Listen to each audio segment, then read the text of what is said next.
sang trabaho sang ma-diagnose nga may renal disease, pero bisan nangin housewife nagpanikasog siya nga makapangita sang palangabuyan gamit ang yarn. Karon ginatudloan niya na ang iban pa nga mga nanay nga sila man ang mga produktibo bisan ara sa balay. Ang istorya sang 53 anyos nga Iloy nga karon negosyante sa sining episode sang Baganihan. Sa Bacolod showroom makita kag mabakal ining mga tapis nga pwede mo pang OOTD o kun outfit of the day karon nga summer. Himo ini sa yarn nga mahipid niya ginobra sa isa sa mga kilala nga local suppliers ang syudad nga si Josette Toriano. Upod sa mga obra ni Toriano ang mga pangbata nga boots, mga bottle kag base holders, kalo kag iban pa nga mga ginansilyo. Mostly ni sa mga home base tanan sa balay lang gid sila. Tito gid depend lang gid sila sa amon sang amo sa ilang benta. At least nakabulig kami sa ila. Gina-market na mo ng ila product.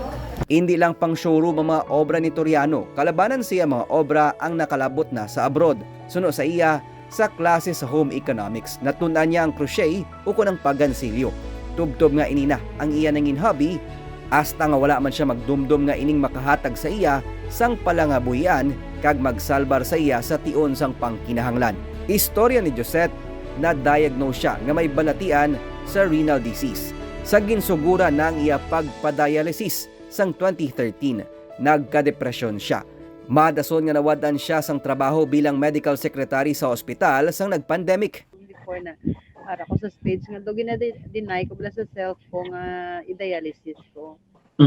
Tapos sa moto sang dialysis na ko, na-depress na ko. Grabe ang depression sang time to nga mga 2013 na-start ako dialysis. So depression daw hindi gid lang hindi gid malikawan. Sang nagniwang nako wala na ko gana magkaon.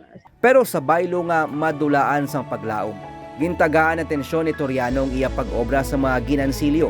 Sang magdamo ng iya mga obra, natigayon siya nga natagaan sang kahigayunan nga mag-display sang iya produkto sa Bacolod showroom sang 2015.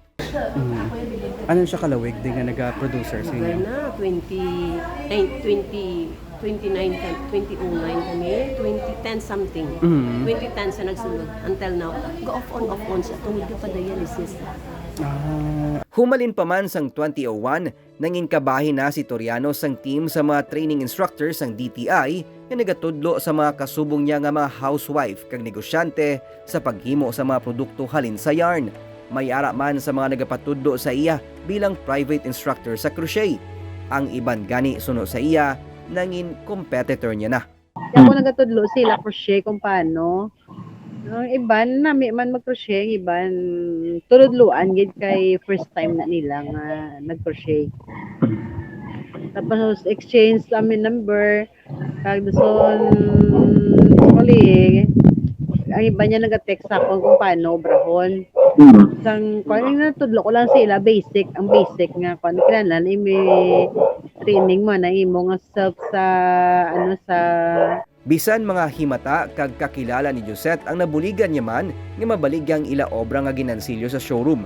Maski paano, nakabulig sa iya pamakal sang bulong kag pagpadialysis ang nasugdan niya nga negosyo. Ginakalipay niya man nga nakabulig siya sa iya pareho. makabulig-bulig man gid sa sakon, like for example sa mga medicines ko, kung wala na akong medicine, muna siyang ginagamit ko. Bakal ko na bulong. Tapos kung ano pag iday kung anong kinahanglan di sa balay mong ginabakal ko man, makabulig man sa ang iban kung may ako ni kuya nga kwarta kag makakuha ko sang sales ko sa showroom, ginabakal ko materials para hindi ko wadaan. Madamo man ang bilib sa pagpanikasog ni Toriano. Nalakip na dring Iloy nga si Mary Jane Kumamaw nga isa sa natagaan sing inspirasyon agud mangin local producer kasubong niya. Si Kumamaw isa ka job order worker nga karon malipayon kay natagaan man sang oportunidad nga mabaligyang iya mga obra nga vase nga himo sa lotto ticket kag mga bohemian headband. May 7 siya ka mga kabataan. Diriya daw, dina-advertise ko na lang nga may ara sa Bacolod showroom kung tinanggal yung sa nga kong product. Kadto lang sa Bacolod showroom kay dira niya ko makamunta. Subong ako na nakabulig. Hindi daw, pwede na ko kang tatubra. Sanday Toriano kag Kumamaw ang nagapamatuod lang nga ang kapisan sang Iloy, hindi lang pang balay, kundi pang showrooman. Tara ka nga nabuligan nga tao nga muna maka-learn. Kahit siyempre gusto man nila maka-learn sila, libre lang na iyang tuldo ko sila, wala na nakabayad. Ang ila karon mga kadalagan kag mga ihibalo ang ila ginapasa sa iban nga mga ginikanan nga nagahando man magtinad ang pagpangabuhi paagi sa magamay nga negosyo nga nasuguran sa ila puloy-an. Hindi mo kinahanglan mangin gamhanan o kon may ikasarang agod makabulig sa imo isig katawo. Bisan ako o kon ikaw, pwede mangin baganihan. Ako si Nico Delfin, magadala sa mga istorya sang paglaom kag pag-asa sa kada simana.